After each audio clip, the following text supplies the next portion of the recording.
Let's get started before we wind up forcing me to edit out fucking 25 minutes of banter we can't use. The dog's knocking at the door. Sorry, let the dog in. You had to let the dog in? Yeah, no, let the dog in. He was knocking at the door. Oh, yeah. What are you doing, bub? Come here. Come here, bub. Come on. Good boy. Come here. Want to be on the podcast? Come here. Okay. Nippy. Snippy. Yeah. You probably thought I had some food or something down here. That's fine.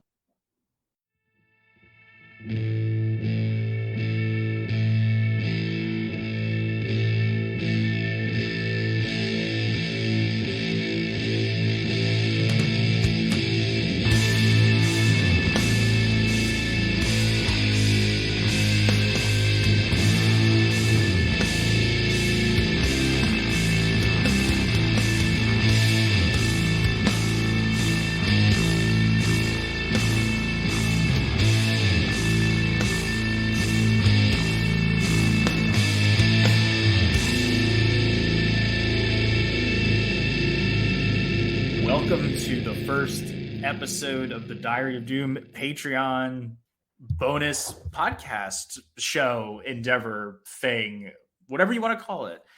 We're going to insert a little explanation of it right here for you. So enjoy that. Well, you've paid the toll to get into this podcast hole. When Diary of Doom first started off, one of our segments was to speak at length about a specific band from the scene, regardless of notoriety. That sort of went away as more and more bands wanted to come on the show, so the Patreon is going to become the hub of band and music discussion from a purely fan perspective. We'll be dropping new episodes the first of each month with a new band and guests per episode, so kind of like the main show, just with less frequency. Don't be shocked if you see an episode dedicated to stoner comedy, feature a seemingly random guest, or something else unexpected. I am, after all, only human and have other interests beyond doom metal, so if I think of something stupid, it will probably show up here. The Patreon ultimately is going to be the new home for broader music discussion and whatever my drug-addled brain decides to share with you, faithful supporter. And just to quickly break down the three current tiers, for $2, you'll join the legion of stoner rock goobers and provide general support. For $5, you are all for recreational riffs, and you'll get a shout out on the regular show as a stoner rock goober, as well as get access to the monthly bonus pods and the Patreon feed. And for $7, you'll hit the burrito metal tier, and you will have the chance to vote in exclusive polls to help us decide which bands we will be discussing in the bonus pods, as well as other shit. And this is a preliminary thank you to any and all Patreon supporters, and I really hope you enjoy the bonus content. Also apologize if I repeated anything in the following segment. And now that we've got that out of the way, we're going to be trying to focus on talking about bands and sort of analyzing their output, their legacy, if the band is no longer active, but they left a big impact or something like that, and probably going to be mostly having repeat guests that have been on the show before previously, so you'll probably recognize some of the names that pop up. Obviously, a go-to for the first couple, August West, most oft-returning guest on the show. So thank you for helping me out with this. Appreciate it. I'm flattered, as always, to be invited onto the show, and I am totally excited to be here, even though I don't not like yelling and screaming, but I'm actually, really excited. On the inside, you are. No. And on the outside. I love coming on here. I love chatting music with my friends, and anytime I get to do it, I really, really appreciate it. That's it. Yeah, and it's been a little while since you've been on. It has, actually. I think, what is the last thing we did? Was it like April? Weed Eater? Yeah, Was it the Weed Eater listening thing? Yeah, which is great. We should do more of those. They were awesome. Oh yeah, well, there will definitely be some 420 themed pop content. Ugh, I hate that word.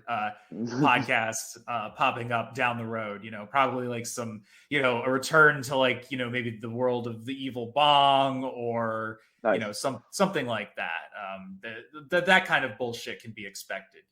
I would, prepare to be surprised. There could just be some other random nonsense that pops up along the way. But yeah, so for this first episode, we're gonna kick off talking about the band Sourvein.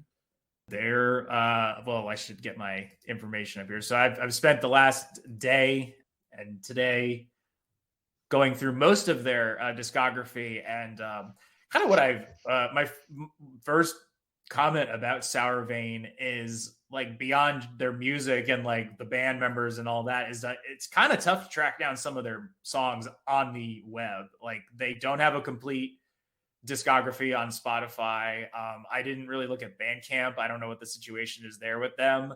And they're just not really a band that you hear from very often. They're pretty quiet. They don't really have super active social media channels, the dudes aren't just like doing whatever. So like, I don't really know what they're up to, but they're, obviously they're a mainstay, but they're sort of like, I don't know. They're like one of those bands that seem to like when they pop up, everyone gets really excited, but when they disappear for a while, no one's really kind of surprised. They do kind of like speculatively exist. They are one of those bands. That's funny. We could do a whole podcast on bands like that. I mean, most of those bands make up like the stuff that we listen to, I think. There's a decent chunk of them anyway. Like it's just even funnier too. Like I referred to Wikipedia and the internationally known stoner web reference guide Riffpedia. And I thought it was pretty funny that it seemed like half of the paragraph started with "at some point" regarding Sourvein's existence. Like just at some point, this person left the band. At some point, they got into the studio and recorded this album. Like there's just such a lack of like specific dates and like times and ideas of like who was even like in the band at certain points, which kind of gives me the impression that like this was never gonna be like a major main dog we have a dog thing, and then but they also toured a lot, right? Yes. They did play shows. They have play shows. I know they played like Roadburn, they played Psycho. They've played a bunch of festivals, and obviously they toured with bunch of the bands from in and around that area, like the Cape Fear region. So, I mean, which makes sense, given the fact that the main person in the band, T-Roy, is Dixie Dave's cousin. So, at one point, T-Roy also did, I read that he also did sampling for Buzz Oven. So just like, all those disgusting bands, like he helped doing the sample board at their live shows, which I think it's kind of interesting that they had a live sample board. I feel like a lot of people would just sort of play the fucking songs and be done with it, but they did that. That one Buzz Oven song would not hit if it wasn't for the Taxi Driver sample. At a Loss. I like that song. At a Loss. Yeah, of course. It's yeah, amazing. Like I like the one. I like the one with Jaws. Oh yeah. That one's really good. Yep. I didn't know that either, that they ran the samples live, which is great too, because like that's a little bit of a loss. Well, no, some bands do it. It's cool, it's cool. I think. Well, it's just easier to do it now because I'm sure like you don't even have to like. I'm sure the sound guy or whoever's doing it, they just be like, "Here, play this thing at this time." Did you know that Nile, that death metal band Nile? Yeah, I've seen Nile. Nile's pretty fucking rad. Yo, they are so good. I've seen them a bunch of times. Back in the day, they used to play. I don't know if they still do it, but all those samples and stuff, because their music has like a lot of samples and stuff. Yeah. And they played those all live. With the dude had a MIDI pickup on his guitar, and he used to like play the samples like through his pedal board and on like with his guitar. Yeah, I think that's what Geddy Lee used to do. Oh, okay. Yeah, I'm pretty sure like he does that, and I think like Wata from Boris does that. I'm sure Oh, okay. I'm sure all of Boris does that. Oh, yeah, there you go. Yeah, yeah. But yeah, like I think I read somewhere like when I was a lot more into Rush, that I think in like some of their songs, especially like the songs in the '80s that have like all those synthesizers, like Geddy Lee used a lot of like MIDI. What is it? MIDI pedal? I'll tell you, what I was speaking of, the dude from Nile had it's MIDI is the company, and Yeah. it's a pickup that was underneath his other, like it Mm-hmm. wasn't part of the guitar. It was like it looked like it was maybe even suction cupped underneath the strings, and or attached somewhere underneath the strings, and a wire ran into his pickup, his jack. You know what I mean? Where he would plug the guitar, and then he had like a double jack, and one went to the amp, and another had like a thing on it, and then he would have a laptop on stage that he would set up everything before the show, and he would like, it would just be part of his guitar sound, and like it was. So they're one of those bands that likes to go for like the full experience. Like, yeah, you might have heard like some some string pieces or whatever on the album, but we're not going to do that. So he's at least giving you like the Yes. whole package of the song there, which Yep. is pretty cool. Yeah. And then there's like bands like Mortician that just play the samples like on a CD from the sound man. Yeah. And they're just counted off afterwards. Let's go. Oh yeah, I like Yeah. that. I like that. Yeah. Do that There's too. did I tell you about that? This is very quickly turning into the death metal podcast, but did I tell you about that band VHS? No.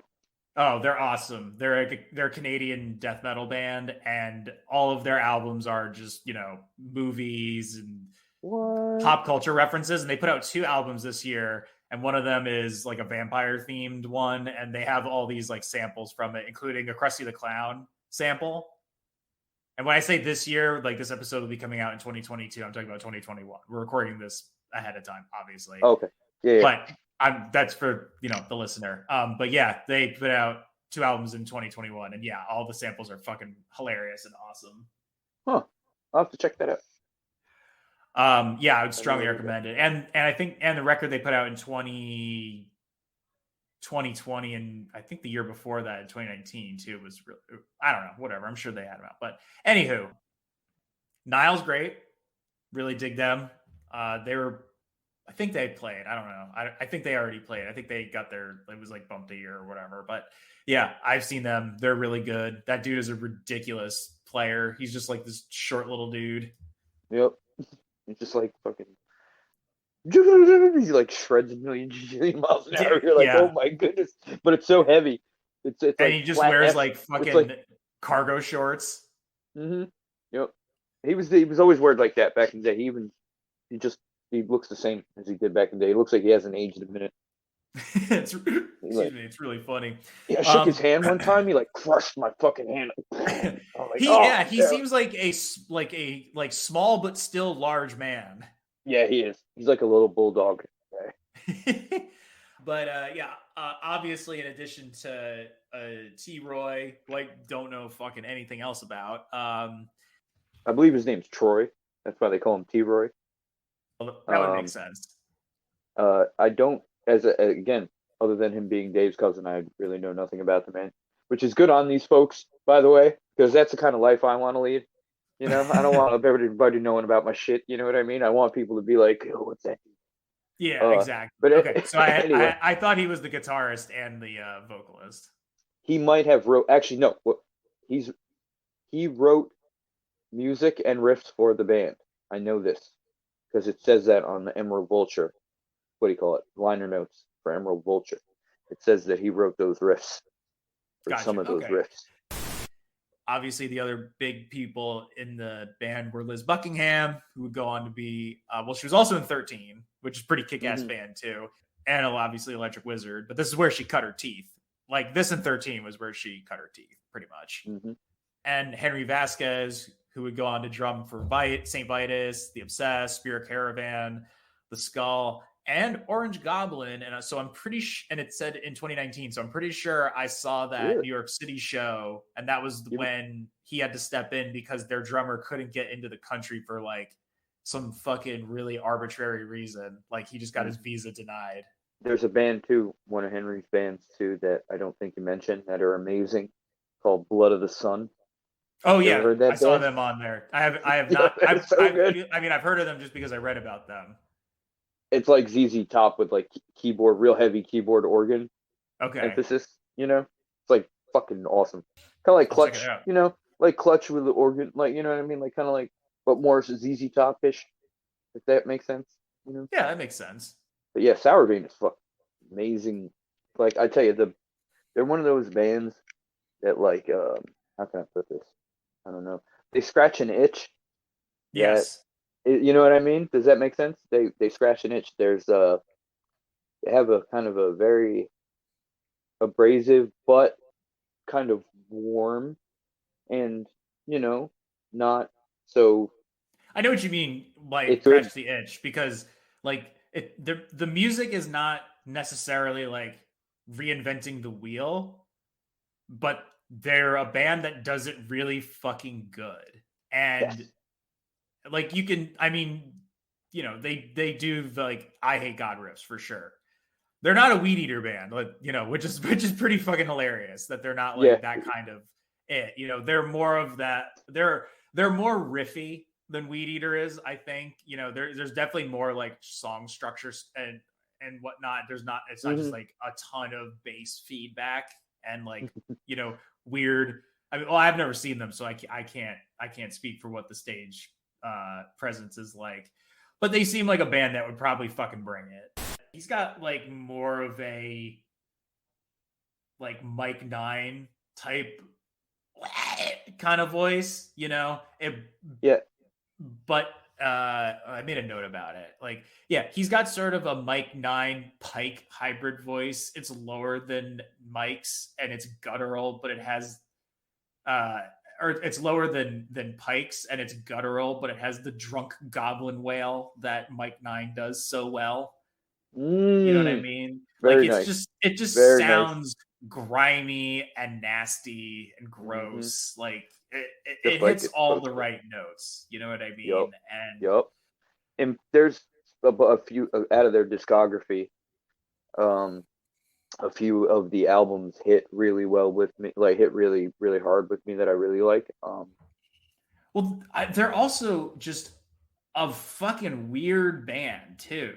You know what I mean? Like Yeah. they have this weird aquatic theme going on that Well, that's like the last album.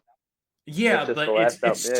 Yeah. it's so strange. Like it's very odd. And there's signs of that obviously beforehand, but it's I don't know, it's not Well, something I I would tell you what. expect Here, from well, that let's neck of let's the woods. we'll get to that. We'll get to that. Yeah, We'll we'll get to get the new there. album, right? But I'll tell you, because their earlier stuff, right, is a lot more straightforward, and it's kind of Yes. more southern rocky, almost like it's even got like a little bit of a southern rock feel, like that Dirty South shit, Yeah. But with the Um, definite like hardcore influence. yeah, which is amazing because they keep like evolving a little bit with each album. You know what I mean? Or not each album, but like they do go through. They've changed their sound a little bit, even though they still sound like obviously the same band. They Yeah. have evolved with each album and each kind of phase with them. Like there's definite changes in sound from the first time, and then when like Imperial Bastard came out, that album that was like one of their full lengths called Imperial Bastard, Actually it's an and it had EP. like this pirate. Is it an EP? Okay, well Yeah, it's got this it's one of pirate. the three EPs. It's got a pirate on the front, and it's badass. That shit was badass, and it sounded a certain kind of way. And when like Emerald Vulture came out, that definitely sounded like a certain kind of way. It had a certain sound to it, and that, in my opinion, Emerald Vulture is like the slowest I think they ever played. Liz, I know, is on that record, and No, she's not oh actually. really? Oh, I don't I've think been went she my whole is. life. I went my whole life thinking that. I could, yeah, okay, uh, I'm gonna just confirm yeah, that yeah, yeah. via Metal Archives. Okay. It's, nope, she was not on that. It was. Oh, okay. I was thought you. It doesn't actually even say who played the drums here. I love it. I love this. T. Roy Medlin, vocals in parentheses, Vo Kills with a K. It's pretty funny. And the liner notes for Emerald Vulture are great. It says, I remember, it says, rest in peace, ODB, because he had died the year it came out. And I was like, they were old Dirty Bastard this fans. fucking band, yeah. I was like, this band kicks ass now even more for that. Well, so where did you start with them? I mean, have my friend Kyle? Them? My friend Kyle. And you've seen them? No, I've never seen them. My friend okay. Kyle played no. My friend Kyle,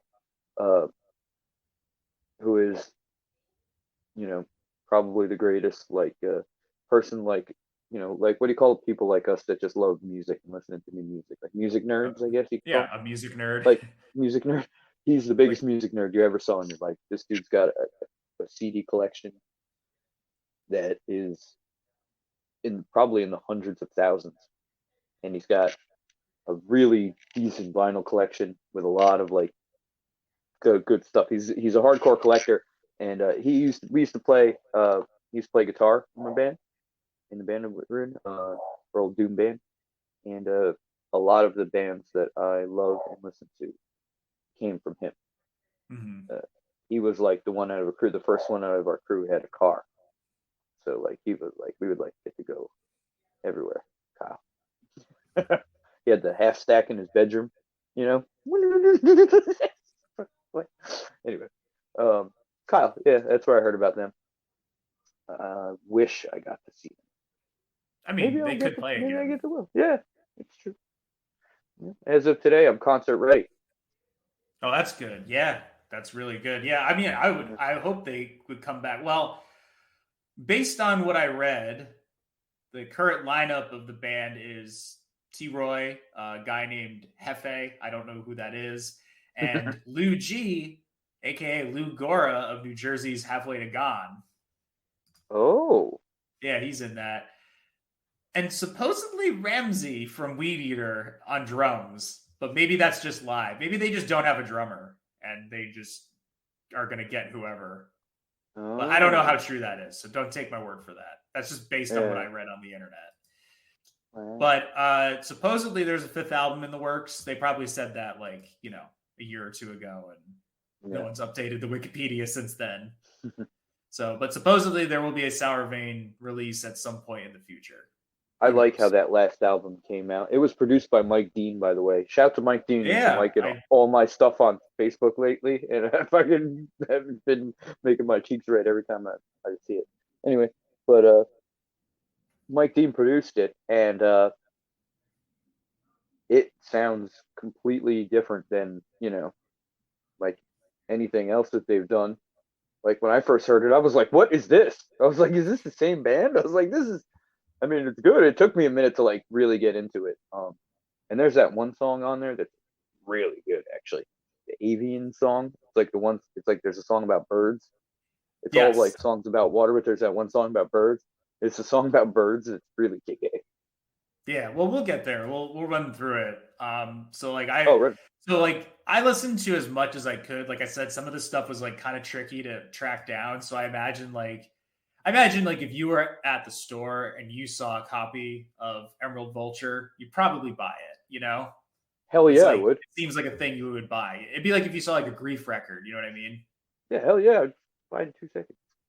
But so I listened, the only stuff I didn't listen to were the splits they did. They did a lot of splits. Like Church of Misery, I know was there. Let me see who else they did some splits with.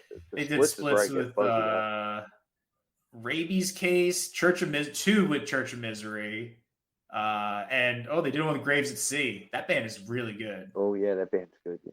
That band is really fucking good. Yeah, they're heavy. So they have a pretty extensive,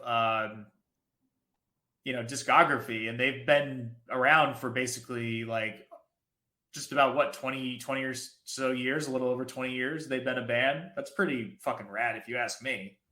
Yeah, agreed. You know, for them to I'm sure like they'll pop up somewhere and people are just gonna be like, what, Sourvein? Yeah, and plus the name of the band is awesome.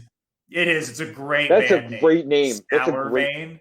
Dude, how great of a name is that for a fucking sludge band? Holy fuck. It sounds like an insult. It's like, you're being such a sour vein, man. Yeah.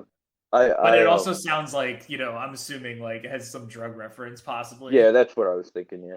But the first maybe month I was listening to them when I first heard that Dirty South album. Mm-hmm. I was actually pronouncing the name of the band Sovereign. And then I looked at it and I was like, wait a minute. I was like, that doesn't say Sovereign. It says Sour. I was going around telling people about Sovereign. I bet you Sovereign is like a fucking real band, and I'm sure it's like either really like Swedish. No, power metal. Yes, I was gonna say prog rock, but I think you're right. Power metal. We are Sovereign. Yep.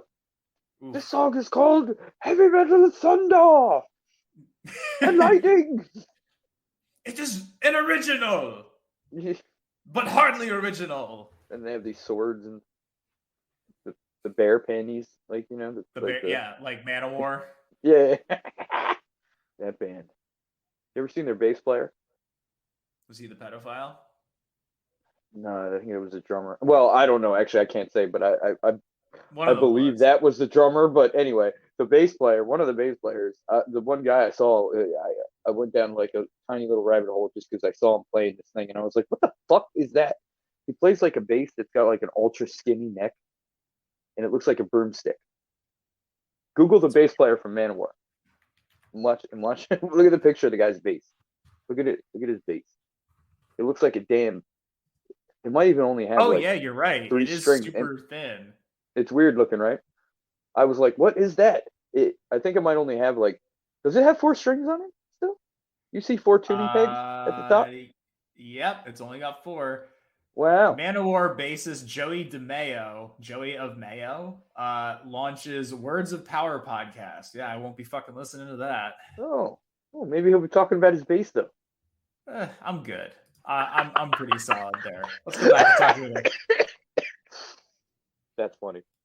Anyway, if somebody was like, "I'm going to give you free passes to Manowar for the rest of your life," and somebody said, like every single Man of War show free. And somebody was like, I will give you 1 ticket to see Sourvein for free once. I would absolutely just pick Sourvein. I would not want to go see Man of War for the rest of my life. I would definitely take the Sourvein ticket too. I want that to be known. Although I probably know at least one guy that would take the Man of War ticket. Oh, I'm sure. I'm talking about you, Blake. You know I'm talking about you. Respect, I don't brother. know who that is. He's my friend Blake. He loves Manowar. He actually saw them in Iceland. That's pretty cool. He went and saw, and I believe it was Iceland, and it was like the northernmost point like a concert ever took place, I think, or something. Of course. And it was there. How far north do you have to go to become the true son of darkness? Do you have to go all the way to the top of your head? That was me quoting Abbott. From Manowar. Oh, that was me quoting Abbott. Oh, is that what he says? Yes. You have to go all the way to the top of your head. Anyway, so starting with the first one, came out in 2000. I don't think this is like their best album, but I totally see why it got people's attention. And if I listened to this in 2000, I'd probably just have shit myself, to be perfectly honest. I would have been like, what the fuck is this? What was the name of the... It's just a self-titled. The self-titled one? What's the album cover? I'm sorry, I'm willfully unprepared. What does the album cover look like? Let's see. I gotta that'll jog my memory and see if I heard it. Because of the... Oh, it's the one... maybe the thing that hasn't held up best. It's got a Native American dude on it. Oh yeah. I do remember that. I have heard that, but I heard that after, because the first one I heard from them was Dirty South, and then I went back and listened to the other like a couple of the. I did not listen to Dirty South, but this one also has a Saint Vitus cover of Angry Man on here. Oh, nice! I love that song. But yeah, it's I've never heard that actually. It's a good cover. Yeah, I like it. I've never heard that might yeah that skipped by me. I heard Grief cover that live, original Grief. But I think Liz's guitar left a pretty lasting impression for people after this. Like, it definitely helped carve out that sound pretty well. Like, if there was going to be a band that does the I Hate God sound really well, and I mean, I know I keep saying that, but it's like I did get a lot of like vibes from them. Like, they definitely take that brand of music and do it like pretty perfectly. And it's like they did it like that for many years, and then they obviously changed up their sound a little bit, more recently. And we'll get to that.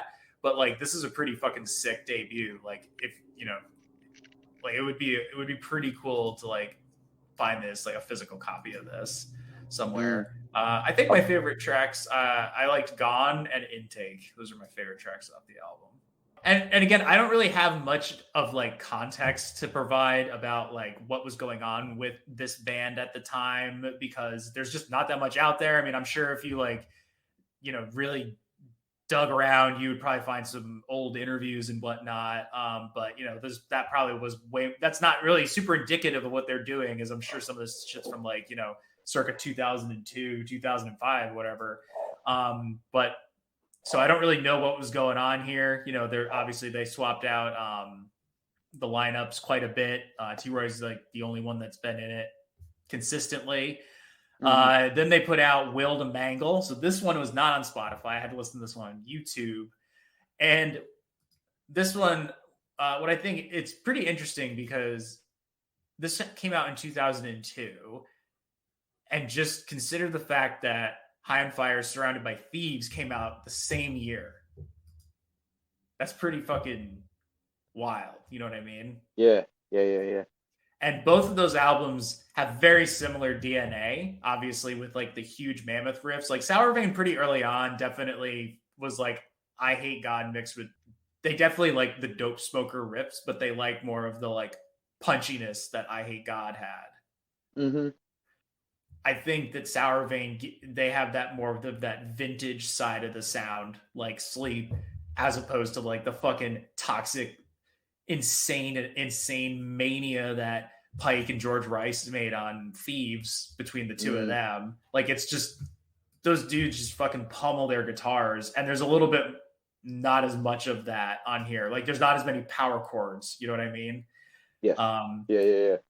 And so it's just cool that you can see how the sound is developing in like two different parts of the country. It's East Coast versus West Coast doom, because I'm assuming that like, being on the West Coast, they had all that fucking Bay Area thrash and all that fucking sound. So there always was that like speed element to a band like High on Fire. But over here, I mean, they're just fucking, they're not chugging along slow as molasses as some of those other bands that would come out of the area.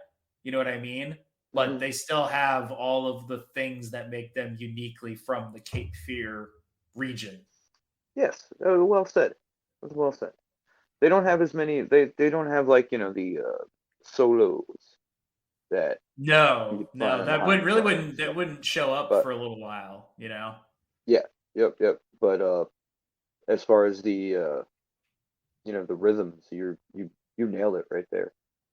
That sound is just so specific to that area of the country and like the brand of metal that came out of it. There's let's see, there's Weed Eater, Sourvein, Buzz Oven. What's there? Beaten Back to Pure. That band from there, you know them? No, I don't know them. I think they're either from there or New Orleans. If not, then they're like, where are they from? Because they have that sound for sure. Toke, obviously, they're much later on than them. Quite a few years after. Toke has more of a stoner. They have more of a stoner influence though, but more of a Sabbathy influence. But it's still there. That sound's still there. Absolutely. Yeah. Fucking Tim from Toke got all fucked up, but he's doing really well. He's doing better. That's good. Yeah, he's doing better. Things are not, the easiest, obviously, for them, but so they're still collecting funds. So if you hear that, go hit up that GoFundMe and throw them some way, because we love Toke.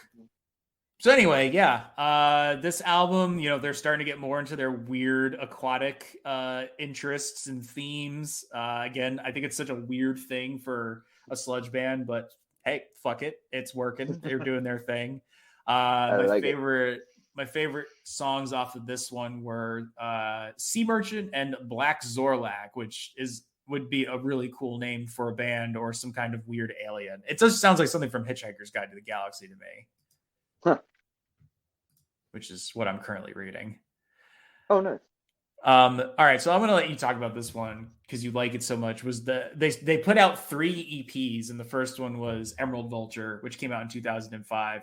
So I could only find 2 of these tracks online, like I mentioned before. But that said, these are probably 2 of their best songs, and those are the title track, Emerald Vulture, and what is it when the witch is what?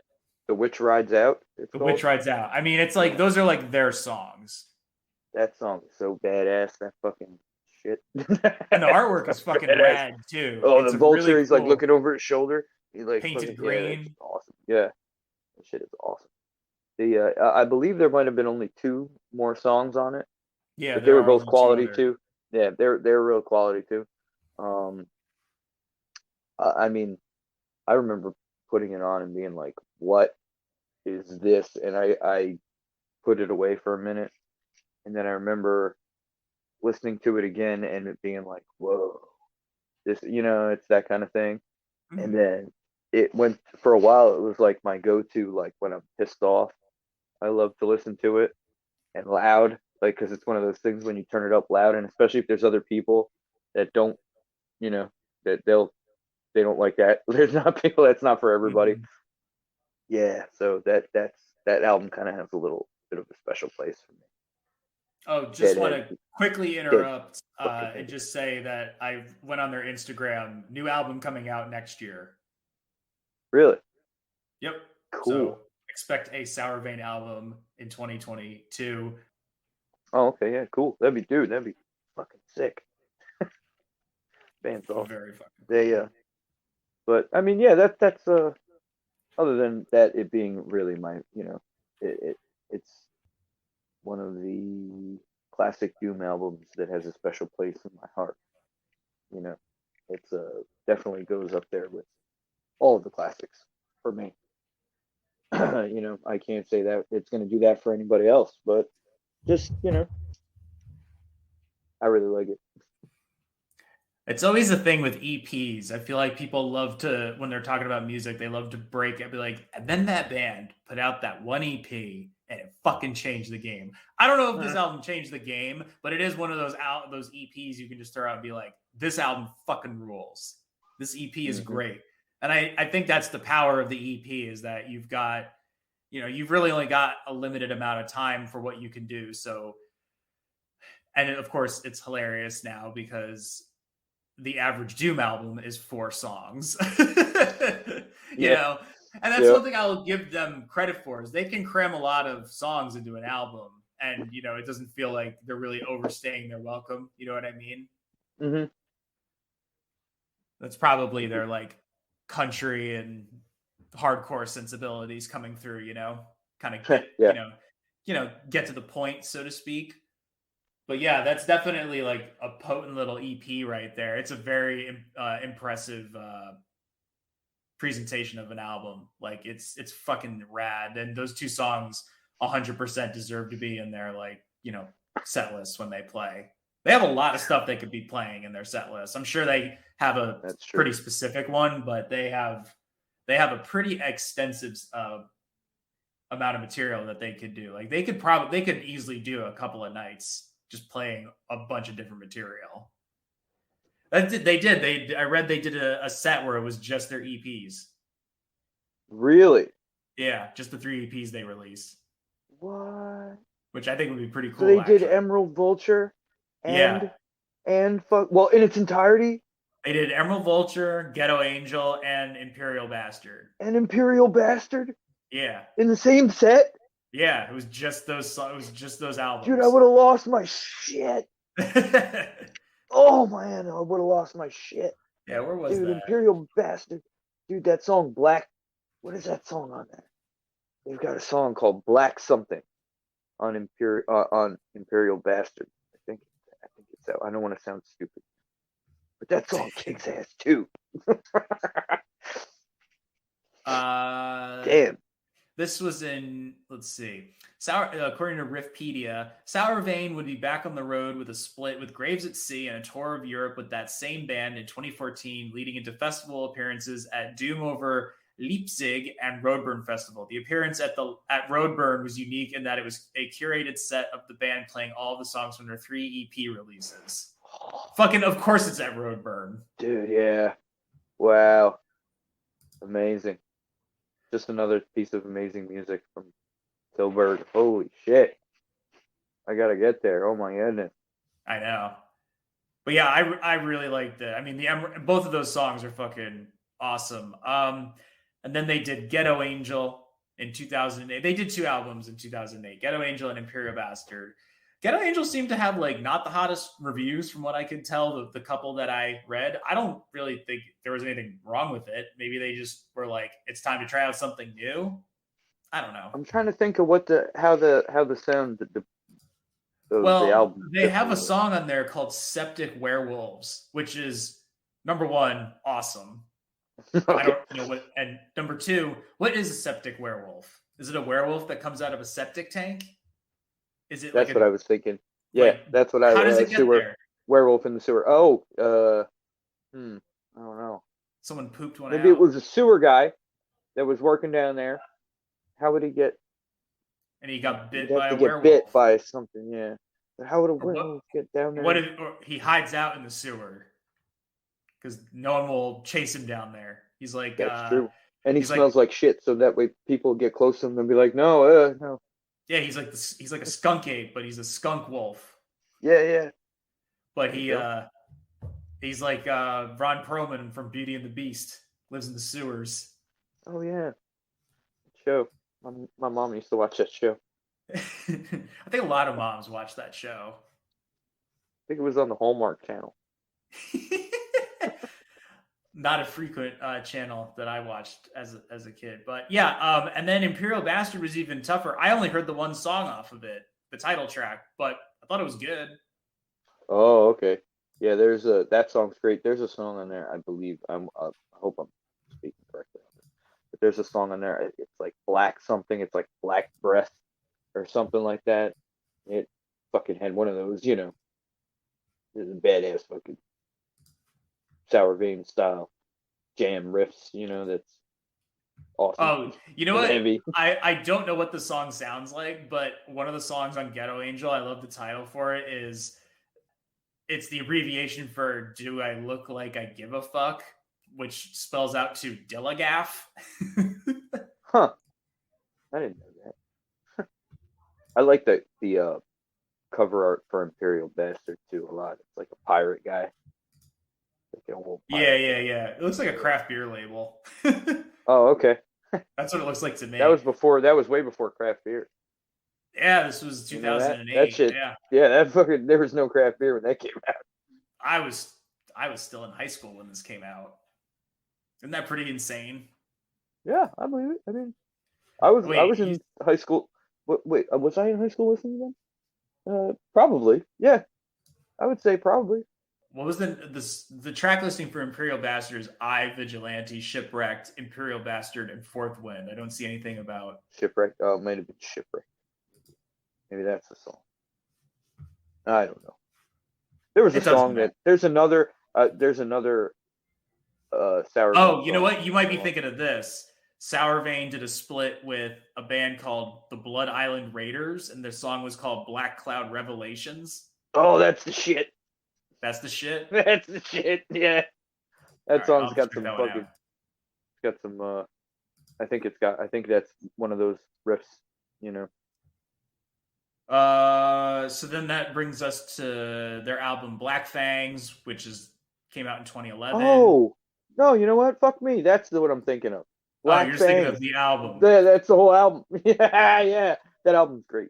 The album was really good. It was dynamic as fuck. It felt fucking huge. I couldn't figure out who produced it, but it was fucking really good. It had there's a bunch of good songs on that.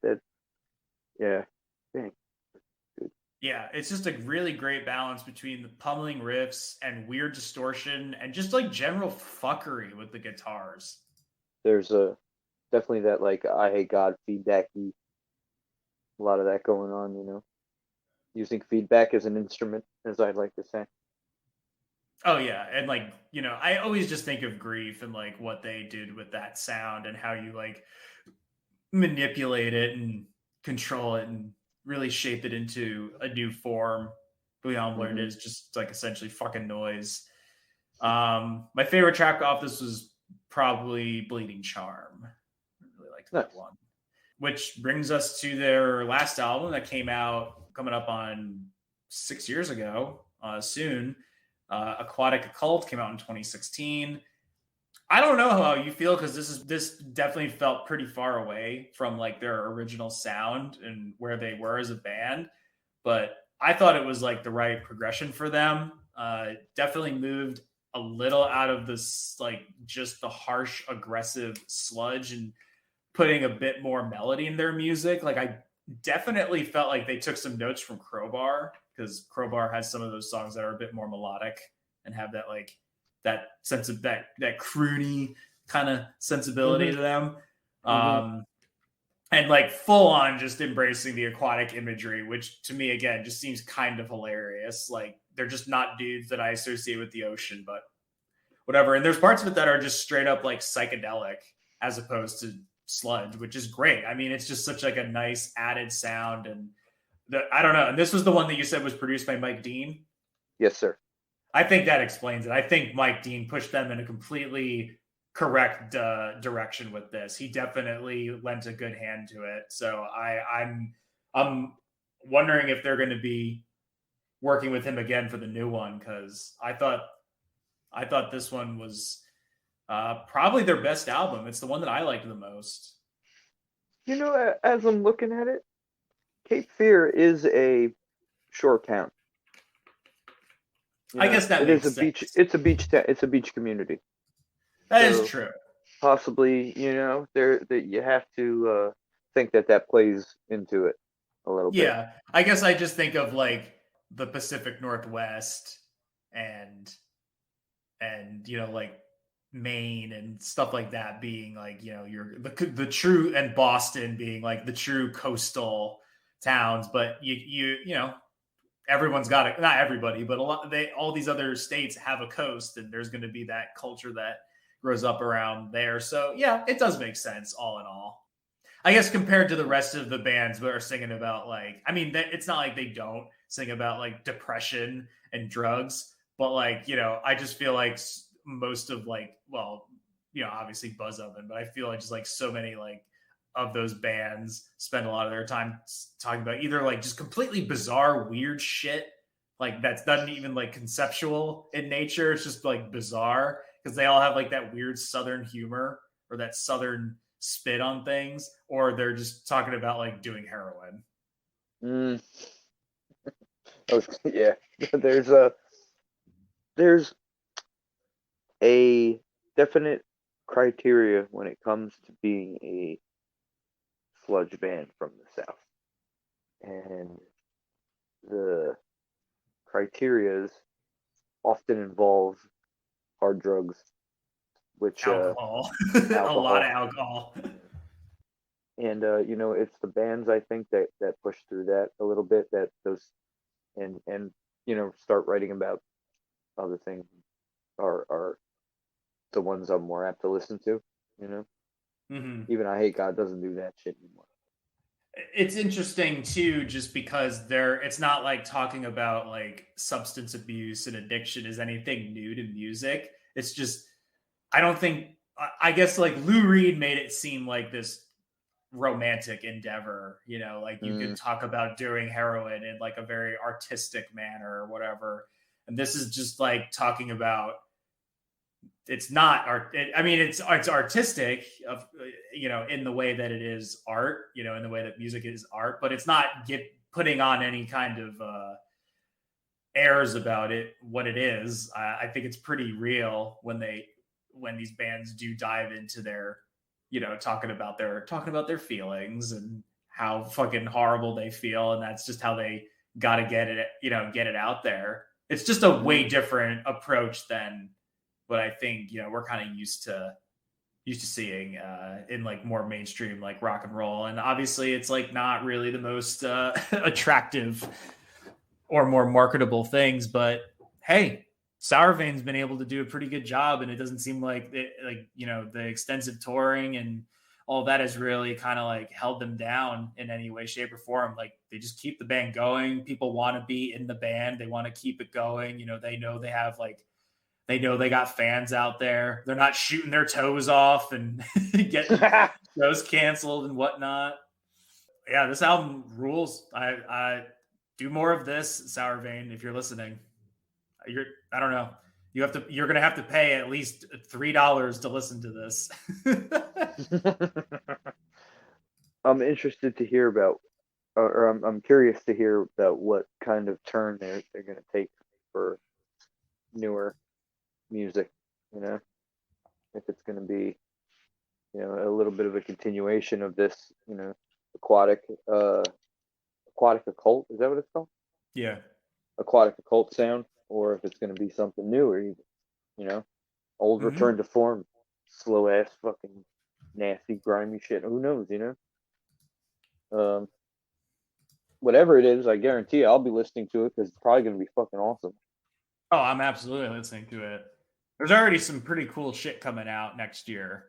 New Big Scenic Nowhere, new Mizmor, Voivod, Author and Punisher, Blood Incantation, fucking Crowbar. Yeah. New Crowbar song. It's good. I listened to it. I haven't peeped the video for it. Oh, dude, watch it with the video because it's pretty brutal. They didn't pull no punches with the imagery. I'll tell you that much. All right, I'll check it out. Yeah. So, my favorite tracks off of Aquatic Occult were I liked a lot of it. There were a lot of really good songs. Octopus, Mermaids, Cape Furian, High Tide. They're all bangers. It's a really my great favorite album. Avian. What's it called? Avian Dawn. I think. Yeah, I think so. Yeah, that song Avian Dawn. That's probably honestly, that song's gonna go right next to Emerald Vulture. And it's weird because they don't sound anything alike. They sound like two different bands. If I was to play somebody that didn't listen to any of this shit, if I was like to play them the title track from Emerald Vulture, and they'll be like, "Oh my god, what is that?" Like like everybody would. But and then I play them, Avian Dawn, they would probably be like it's two different bands, which is great. Yeah, absolutely. Dude, I mean, this is crazy. It's an almost 45-minute long record, and there's 14 songs on it. It's pretty crazy. Huh. And the longest song is 4 minutes and 20 seconds long. Nice. That to me is very impressive that they they were able to put out an album, traditionally is much like shorter in terms of track length, track size, but much longer song structure and whatnot. And this is a lot. These songs like move along at a nice clip. A couple of them are like, interludes and whatnot, but it's still cool. And I like the album cover. It kind of, I don't know why, but something about it, and it's probably just because of the like aquatic theme, like made me think of Ween. But they don't sound anything like Ween. But it would be kind of funny if they like opened for Ween. All the Ween fans. I don't think all the Ween fans like, what the fuck? No, I don't think they would either. But no, it would be funny. I would be into it. Well, that's Sourvein. That's our Indie merch first store. I'm sorry. Indie merch store has a blue Aquatic Occult for $21. That's not too bad. No, I want to buy this. Shit. I can't afford it. Okay. Sorry. resist. Yeah. But anyway, yeah. So that's Sourvein. That was our first episode of the Patreon, where we talk about bands and talk about other bullshit. Hope you enjoy. We'll put in some more details here about social media and whatnot. We'll drop that in, or maybe we'll just put all that in the beginning. I don't know yet. I'm still figuring this part out. And but yeah, stay tuned. All the Patreon bonus episodes will be dropping at the first of every month. And so the next episode will come out February 1st, and that episode will be. August will be returning as the guest commentator on it, and we will be discussing the band Dead Meadow. So until then, that'll do it for this additional chapter of the diary. Additional chapters. Thank you for becoming a Patreon member. Yes, thank you. It means a lot. It means a lot. If you are subscribed and listening to this and enjoying it, thank you very much. And we'll figure out shout outs and we'll get all that squared away or whatever, we're going to be doing. So we'll make y'all fucking happy and not let you down and scream at me when I let you down with subpar content. All right. Until next time.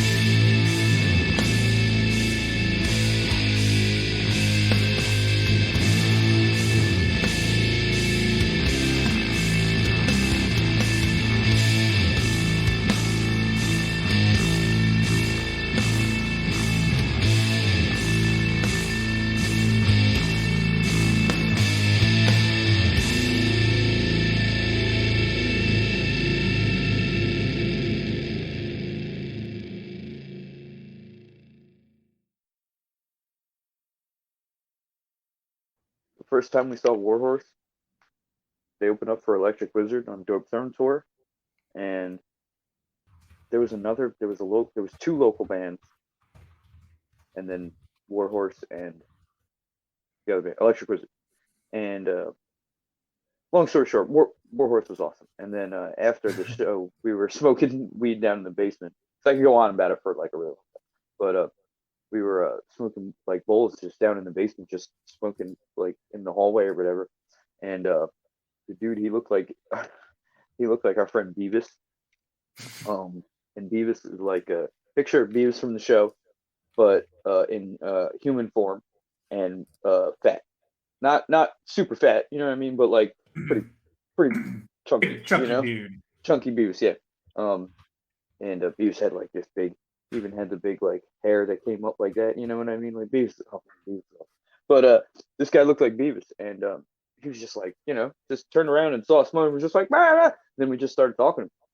And I remember him saying a lot of cool things. He said, because at this time we were watching Electric Wizard upstairs, and then we were like, let's go. For some reason, we were like, let's go leave Electric Wizard playing and go downstairs and smoke. And then that's when we met Todd, and we were smoking, and he was talking about being on tour with Electric Wizard. I remember him saying it's usually a flip flop. Like every night, one of the bands is way good, and one of the bands is like better than the other one. You know what I mean? And that night it was fucking Warhorse. Warhorse crushed it. It was amazing.